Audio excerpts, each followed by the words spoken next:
Jikkyou, powerful play Q.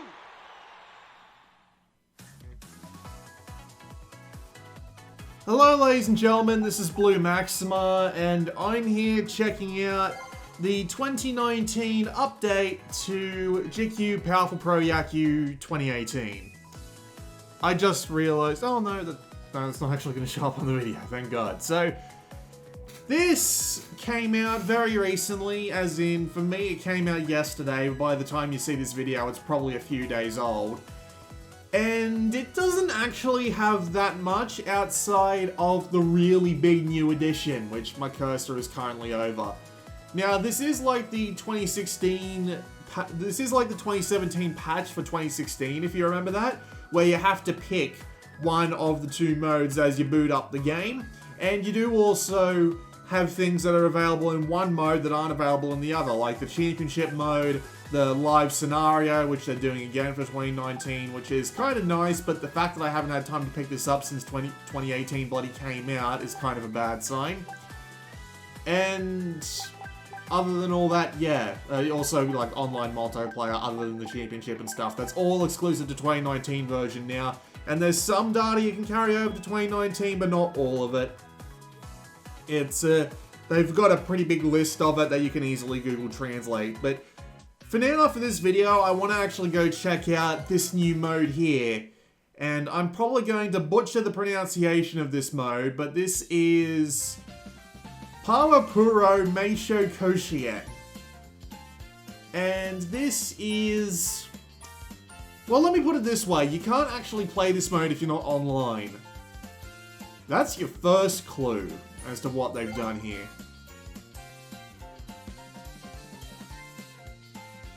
Your second clue should be what's you're about to see: daily login bonuses.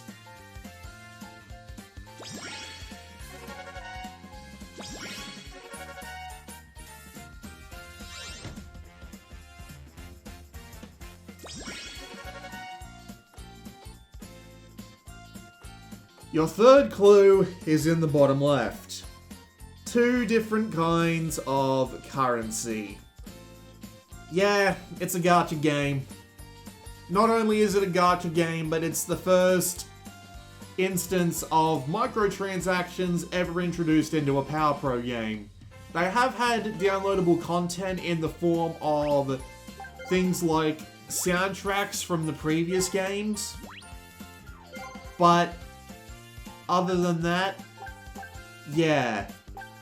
It's a gacha game. In fact, it's very, very, very similar to the mobile game that they have. There is a Power Pro mobile game. It's out on iOS and Android. And the idea of that game is that you go through a story-style scenario where you train a member, where you train a new character.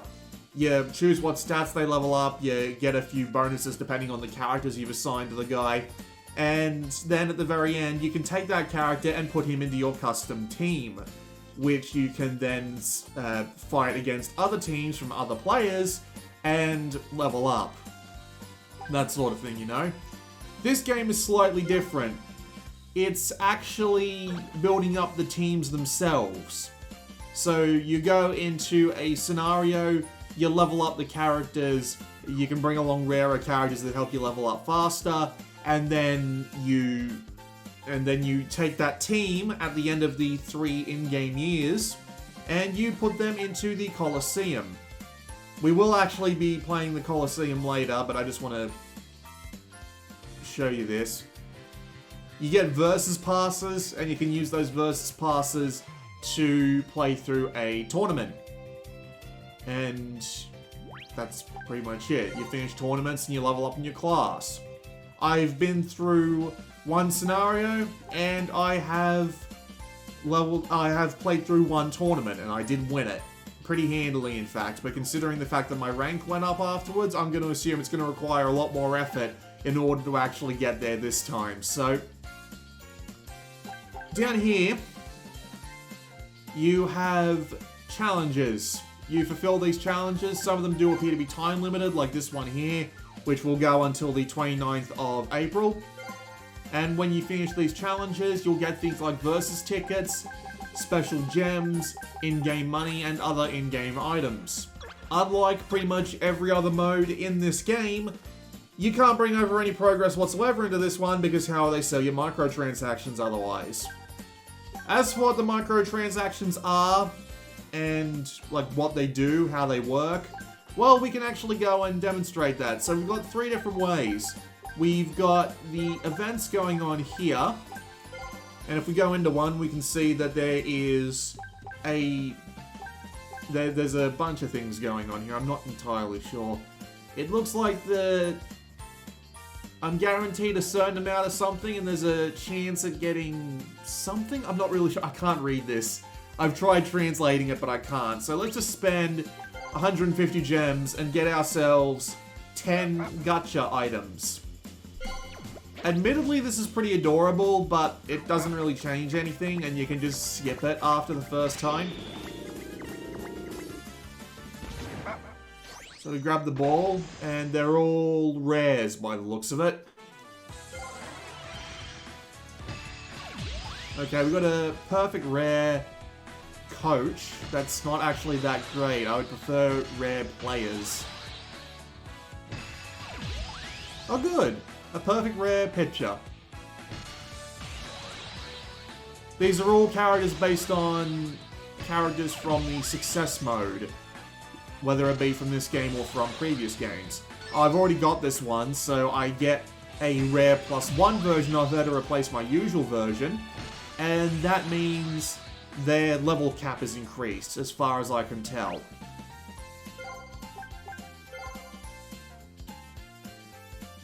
And now it's going to cost me even more gems in order to get that again.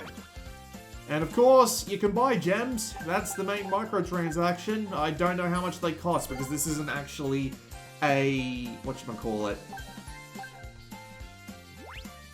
This isn't actually a Japanese PlayStation Network account, so I can't actually go and check. So just a regular player this time, and it's just the same picture I just got a bloody perfect rare of. And now this will unlock the ability for me to buy more, which I will do.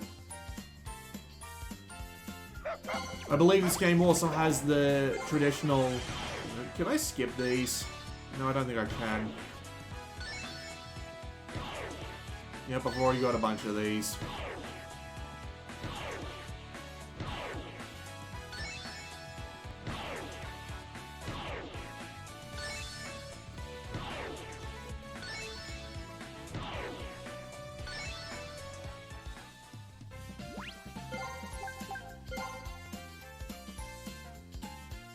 So yeah, you get the general idea. Those are all normals, and those are basically just the way to level up your normals if you want to. You also get tickets, depending on whether or not you successfully do challenges, so I guess I'll take my 3 rares.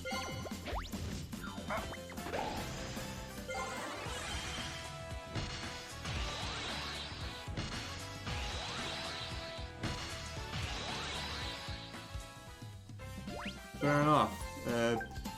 We've got a pitcher, an outfielder, I think that's what that means, and third baseman. I haven't actually played... As I said, I haven't actually played this game in a while, in general, so I'm a little bit rusty. Right. So now let's actually go and do a little bit of the scenario. As far as I can tell, they've only actually included 1. I'm not really sure why. I remember the mobile games having a bunch of different ones that you could go through. I'm guessing that there'll be more as time goes on, because games like this live and die by whether or not they actually keep updating them. Which again is really disappointing, all things considered. And we can take along some of these items. They do things like increase your stats just overall for everybody, so we might as well take a couple of these. And this one here, I believe this one actually upgrades players by a rarity rank. And rarity ranks in this game actually do matter. Perfect rares and rares get higher experience in comparison to just regular normals. Alright, so We get to pick what characters we can take along. I think there are some restrictions on who you can take along. I think, yeah, by the looks of it, these ones I have to wait until the first recruitment drive. There's an SR, there's a PR. They're both pitchers though, so I think I need to focus on getting some rare batters in. We'll go for the rare third baseman, because that's a relatively useful defensive position. A rare second baseman. Sure, why not? We can bring in more dudes as time goes on. We do also have the ability to swap players around if we want to, but it doesn't really have that much effect in the grand scheme of things at the moment. So we'll just leave that alone. I'm just going to be skipping through all of these dialogue scenes because there's no real need to actually go through them. I know how the game is played and how it generally works. Although the annoying thing about it is that you have to hit the square button to be skipping through every one of these dialogues manually every time the screen goes in and comes back up, and it's really annoying that it has to do that. So you don't actually start out with that much. You've got this over here which lets you see all the stats of everything, what items you're carrying along with you and all that. And if you hit up the settings, you can change a few things related to the gameplay, but nothing related to the actual scenario as far as I can tell. You have the help dialogue, which you can go to look at anything you like, and you can hit this button here to save and go back to the title screen, which, yeah, you have to do that actually. You can't just close out the game, it'll get pissed off if you do. So the way the game works is that you pick skills like this, for example. I just hit the square button a couple of times by mistake. You hit the, you pick a thing to train in, and it'll level up the stats of those particular people. Where are they? Usually it would show an arrow up somewhere.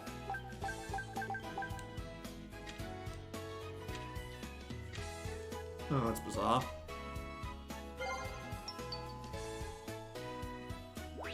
But yeah, you train with them, and you level up their stats. That's one thing you can do. You can also come here to see their challenges. Now, rarer characters will actually have more challenges. So, the more challenges you do, you'll get things like items and extra experience for them. And you've also got a series of just challenges that are unrelated to everybody else. These challenges are things like train in certain areas, use certain items on certain people, stuff like that, right? Notably, it's a little bit hard to actually train everybody in relation to what they're good at. So sometimes for some reason, certain characters, we'll go over what this is shortly. I'm just going to start this up so I don't drag this out for too long. But generally, characters will be like, oh, I want to train in weight training, for example, which isn't actually that useful for pitchers, despite the fact that pitchers can actually train in it in some ways. It's a little bit weird. Things like that can happen all the time. Like, pitchers can be more than willing to learn how to swing a bat, which again, they are almost completely pointless at. It's weird. But I do believe they do also get on the batting lineup in this, because you don't actually get that much in the way of troops and all that. You do also get these screens here. Every time you see that little red, yellow, and blue text there, that means that a challenge has been completed, and they will outline in those lines of text down there just exactly what it is that your characters are either learning or leveling up in. That was just an example of R is the backlog, square lets you check your points, and triangle lets you check the schedule. So we're currently in the 5th month, and there'll be games on the 7th, 8th, and 10th, the 12th, and the 3rd. However, if you lose the first game, you won't actually be allowed to progress onto the second one, and it continues on like that. You've got to earn your way up the ranks.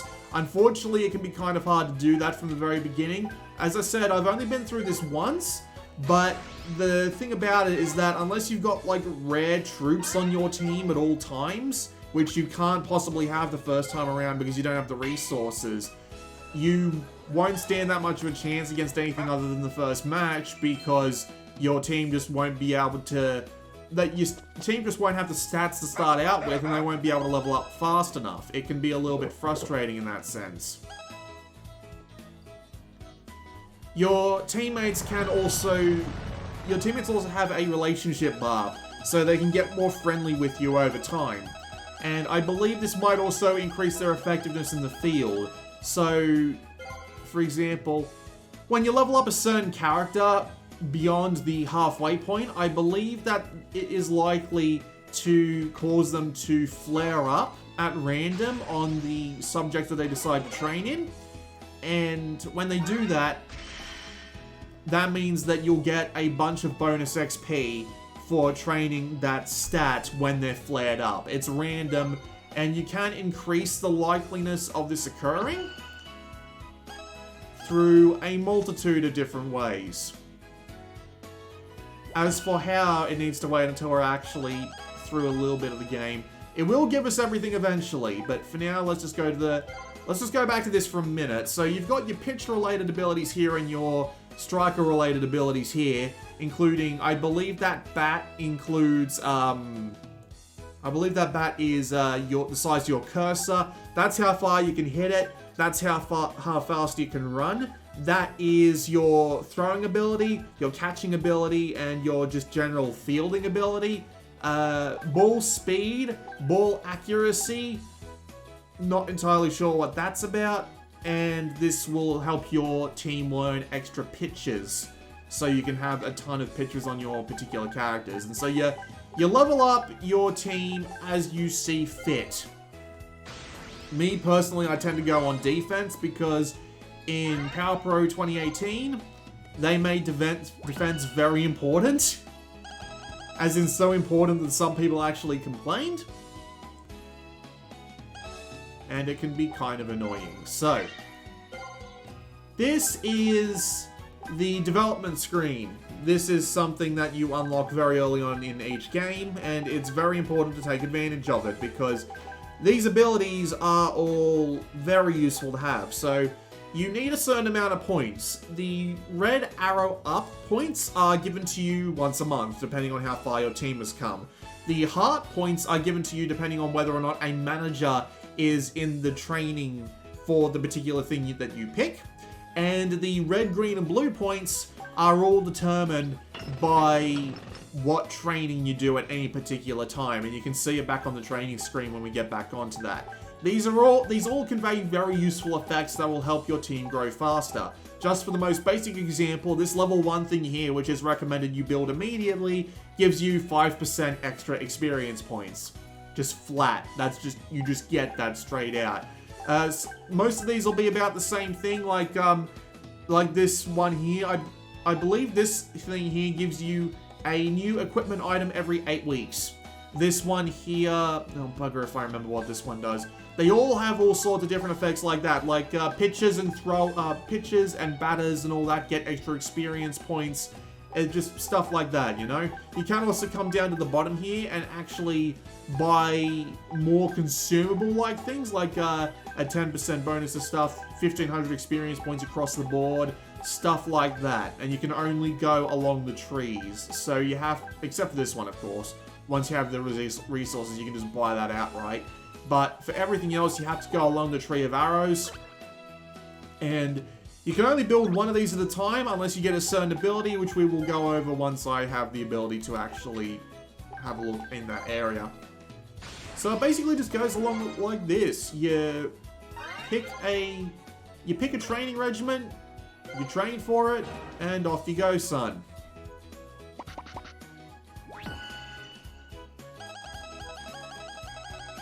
There are also other menus that you can access, and we will try and get to them very quickly, but good lord, there are a lot of people who are getting start upgrades for that.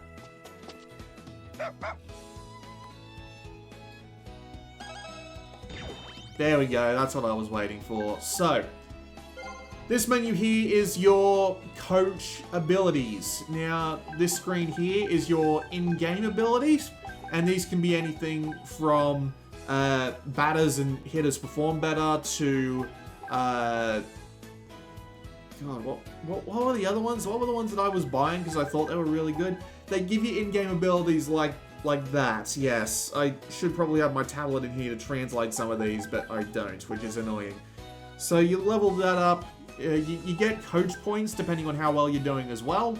And you can use these to buy abilities like that. You can also come over here to do things like you can do things like build more buildings at once, which is a little bit useless until endgame.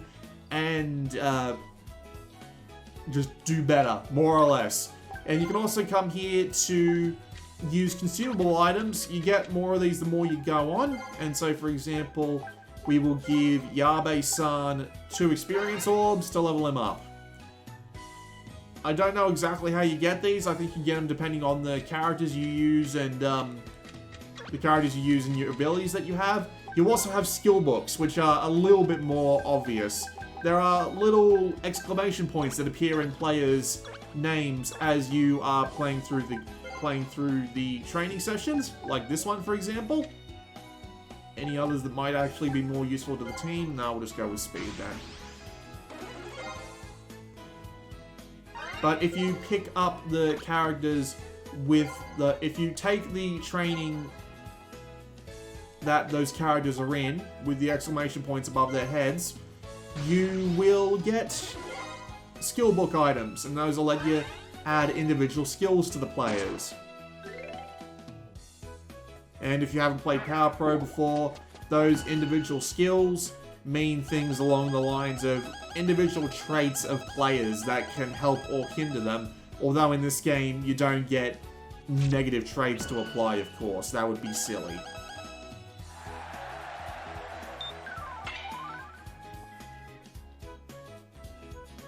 There is a story going on, but as far as I can tell, it's actually fairly lightweight.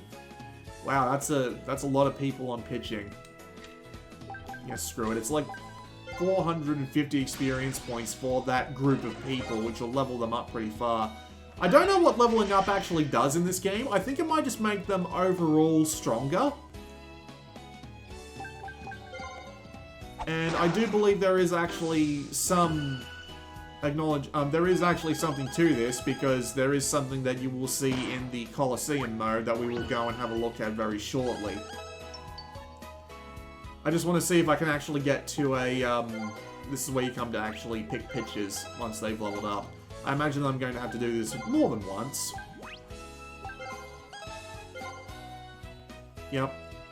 Alright, so I just earned 50 development points, which I can now take back to here and pick something extra to level up. This'll do. 5% bonus experience points. I believe that one is for the batters, which is always a good thing to have. Oh, okay. We'll go for a little bit of extra pitching power as well, because giving you a skill book.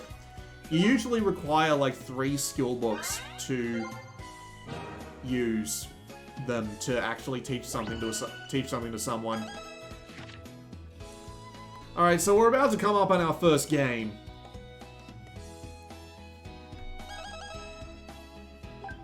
And there's not really that much else that I can do here.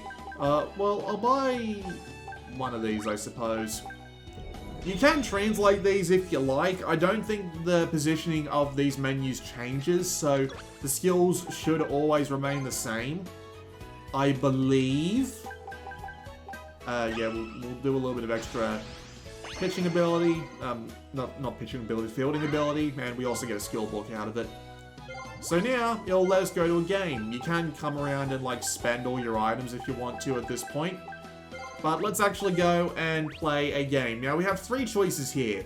There's focus on one player, which is how my life mode works. Leave everything to the computer players, which you don't really want to do for reasons I'm about to get into. And there's the let me decide how I want to interfere mode.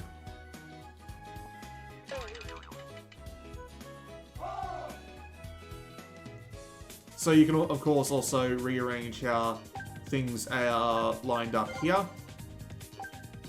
I think my best pitches are going to be automatically put on the field anyway. The game's pretty decent at that, so... yeah, let's go. If you've played Festival Mode or Power Festival, something like that. If you've played either of those modes, you'll know exactly how this works. So you'll be put up against a generic team, which I believe is also like the default skin for another school. So yeah, you've got your characters that you brought in the recruitment wave at the beginning, and you've also got a couple of generic bastards to hang around and just be cannon fodder, more or less. That's all they're really good for. So this is how this mode works. You have the ability to interfere in the game like you would in any other AI-controlled game, but you can only do it a certain amount of times. So, for example, I've only got 5 tries at this, and now I can interfere. Can you tell I haven't played this for a while, just due to the fact that I'm playing on analog controls? This batter looks like he's got a really good grip on things. I'm a little bit worried. Let's fastball this just in the corner. Damn. Fine, straight ball it. Yes! Alright, he's out, and we move on. So that was actually a good example of me interfering in the game. And you'll get more opportunities as time goes on to interfere. And in most cases, they'll be like this, where nothing particularly special is happening, and it'll just be like you versus the pitcher. There's no one else on the field or anything like that to worry about. Damn it, that was an easy hit and I let it go. Nope.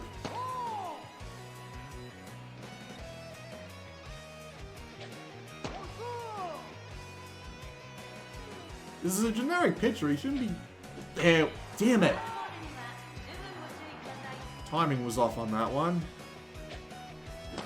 Yep, and I'm out, so I walk off, and it goes back to the automatic stuff. We can also choose to just ignore, and that's what I did there, and then it gave me a better position. So, well, I call it better, but that actually gives me a decent chance of actually helping out. So if we go into this area here, we can take a swing at it, and completely fucking miss.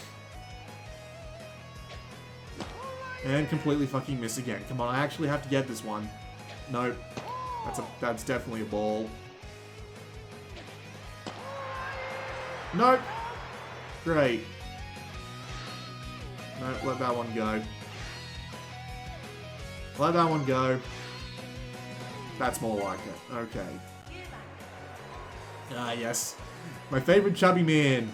I don't know his actual name. The only character I know the real name of is Yabe. Bit of a skimmer there. Man, you can tell I really haven't been playing this for a while, have I?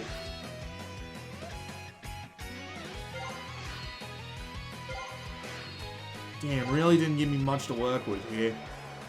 So this will determine whether or not I win the game. That was actually pretty good. Just hammer the L and R buttons with a high-speed running. The unfortunate thing that I found is that once you've taken control once, you can't take control again in that inning, as far as I can tell anyway. So if you do relatively well, it's up to the AI, and sometimes the AI just doesn't get it right and you lose. Because, yeah, that's a thing that happens in this game. Sometimes you can just lose. I mean, admittedly, I fucked up most of the chances I had to actually get that right. But, yeah, sometimes the AI can really just come in and knock you flat on your ass. Alright, I'm being asked to assign a team captain, and I'm not entirely sure how exactly this works, but I think that if you assign a team captain, they're not actually available for play anymore. I picked a character that I was familiar with at least the look of, but was actually one of my best pitchers. So I thought that that might actually be worth something like a bunch of extra XP or something, but no, that character actually becomes unplayable. So you do need to be kind of worried about stuff like that. I think we need to focus on our fielding, because we let 2 runs through, and that's not good enough. But yeah, that's pretty much the long and the short of it. You go through, you play matches from time to time, and basically you just spend your time leveling up. That's the entire long and the short of it. So if we go to the save and quit button here, it will let us go. I believe you can be disconnected from the internet while you're playing that, but you can't get in while you're playing, and if you choose to quit while you've lost your internet connection, it'll actually lose your progress. This is actually a thing. I have suffered through it more than once already. And I have earned... Well, I don't think I actually earned any more in the way of being able to go and get some more stuff, but... Yeah. You can see down there how many you can actually go and get, which is a nice touch, I admit. So let's actually go and play some games in the Coliseum. I think that's what it's called. I remember it being translated that way in the thing, in the official website. So this is my team. It's not great, mainly because I don't have much in the way of high-powered dudes. Like, I didn't even get these guys anywhere near, like, D class, and my other team that I just started out with started at D class due to all the high-spec guys I was able to bring in. You can also save up to 10 custom teams here, and you can take them all in however you please in this Coliseum mode, so it is worth noting that that's a thing. You play through as many times as you feel like to get the team that you want, and then you can play through. And I've actually done relatively well here. My team was consistently better than all the others, so we're just going to go and hop into another tournament here. If you get to the end of the tournament, you get bonuses, and you also have 3 attempts. So that's nice. We're going to be fighting a team that's actually really close to us, which is a little bit threatening. We can also do things like take energy drinks to make everybody feel better, you know, just the general disposable item sort of game that this tends to play. So once we've got everything pretty much set up, we can just head into the game. And this also plays like the festival mode, where the computer plays against you, and you can choose. Well, you don't even get to choose.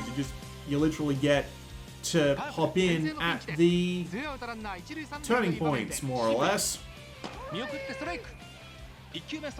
As I said, I'm playing with a weaker team, so unfortunately I don't have much in the way of good pitches here.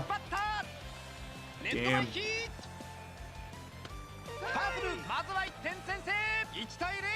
They got one in. That's unfortunate. That means I lose points. Now, those points are power levels, more or less. Like, they are more or less Dragon Ball Z style power levels. And depending on whether or not you succeed or fail at what you set out to do at the beginning of the point where you take control of the characters, your power level will go up and down, and this can actually affect your performance in the game, depending on how well you do. If you get a run, you will get a big bonus. If you just get a hit like that, you'll get a small bonus. And depending on the power levels of your individual teams, you will do better or worse. I don't know what made the power level of his team go down, while mine stayed where it was. But whatever, I'll take it. And yeah, the higher your power level is, the better your team is likely to do. And your power level is determined by things like the overall levels of your team and what they are up to in the overall levels of your team and what you do with the things like the items and their stuff like that. So it's not completely random how strong your team is. And of course, going through with rarer dudes will get you more things. Will get you a higher power level, which you can use to take on higher ranked teams. So yeah, we won that by 6-2.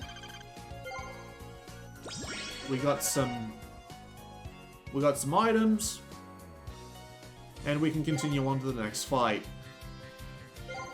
I don't know how you earn more versus tickets outside of challenges, which is a little bit depressing because that means once you've played a certain amount of games, probably not going to be able to get any more until you play through more stuff.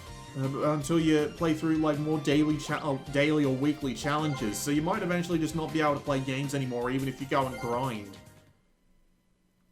you do earn a fair bit of extra stuff as you get through your first game, but I imagine since most of those were challenges, when you play through more times, you'll get less and less stuff as you get through, making progress feel that much slower.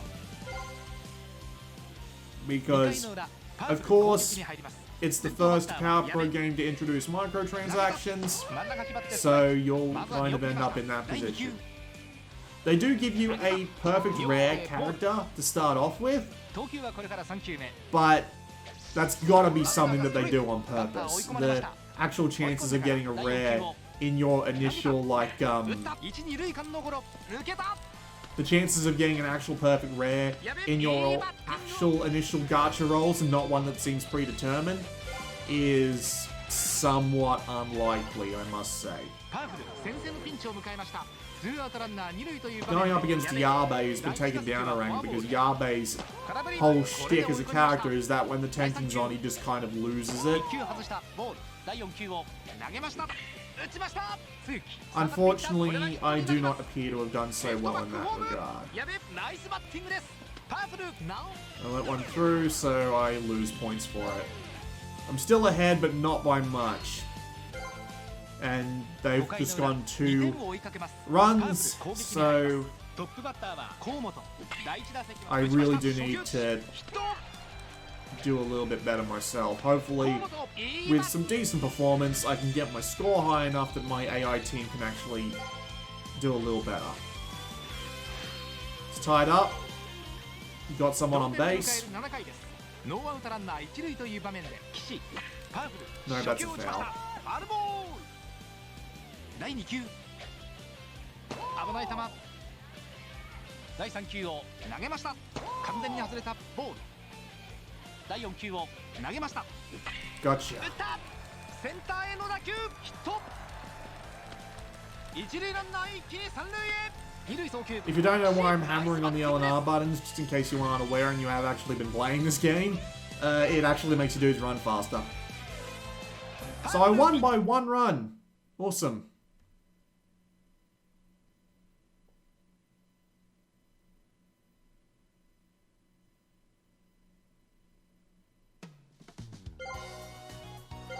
What do I get for that? More points, more challenges, and just more general stuff. So yeah, I think you get the idea at this point. It's more or less just your... Hang on, might as well get what's in my box. But yeah, it's more or less your traditional sort of gacha game. In fact, if you swap the fact that you're not training up individual players but entire teams, it's basically a direct port of the mobile game, which I have actually played, but gave up because it was going to be microtransaction heavy as hell. So, it's an okay mode, and if it was completely offline, and, you know, the gacha things weren't influenced by money, I'd be a lot more impressed by it. But unfortunately, it is always online. It does mean you, if you want to get better at the game, you need to spend more money, and it's just disappointing in that respect because it's the first mainline Power Pro Series game to introduce actual microtransactions. That's honestly really depressing. I'm really not sure why they decided to do this, but at the same time, this is Konami we're talking about. Alright, I forgot to actually see what those peace spheres were, because you do actually get them as rewards. Alright, +10, +10, +10. I'm guessing, yeah, those guys with higher rarities are harder to do. I'm going to just make a wild guess and say that it actually upgrades them to their next +1 version. I love it when I'm right. To be fair, upgrading them is actually pretty useful since it does increase their level cap so they can become stronger. But yeah. It's a mobile game ported onto a big budget console release. And while I do kind of like these sorts of things, it has bad vibes. Because, for those of you who don't know, there is actually a Pro Yakyuu Spirits game coming out, which is by the same team, and it runs on roughly the same engine. I mean, the engine's obviously a bit more technically advanced for the Spirits, but it's basically just the realistic version of this title. And they are actually introducing new modes in this one. The problem is that the new mode, they've actually got something on their website. I'm going to pull it up. I hope I remember what the URL is. I do, thank God. And by I do, I mean my browser does. So if we wait for it to translate. So I'm just going to move this across to the monitor recording this and just bring it into sight here. So this is the website for Professional Baseball Spirits 2019. And here are the things they decide to advertise first. They have a bunch of gameplay videos, which is absolutely fine. They have Koshien Spirits, which is a new mode about training players. So aim for the dream of a high school player. I believe this is actually like their, like the My Life mode. If we continue on down, it's also got Sokuo Play, which is the live sort of, the live challenges that Power Pro has. And they've also got things advertising things like the pennant mode and just how much more real they look. Because they've got some really impressive 3D scans going on here. Like, they have a few screenshots of players of the actual game, and it's really hard to tell them apart. It does look legitimately impressive. However, they have decided not to introduce the mode Dream League yet. What's Dream League, you may ask? Well, the pre-order bonuses might actually be able to give us an idea. Dream League Energy, 1 Premium Scout. Dream League Energy, 10 Premium Scouts. Dream League 1 Transfer Player. And Dream League Items. I have a really bad feeling about this. This is starting to smell like the Diamond Dynasty mode from the MLB The Show games, which sound like a cool idea in theory, but are actively designed to make you grind for months or spend a lot of money to really earn a team instead of having a more satisfying but relatively like reasonable sort of grind in order to actually get a good team. And that's the kind of future I'm worried that they introduce into the Power Pro series. Especially with the introduction of a game that you can't get into if you aren't connected to the internet. And I can actually demonstrate that this is the case. So if I go and just shut off the Wi-Fi here, it'll say that I'm disconnected from live. And if we try and hop into the mode, it won't let us hop on.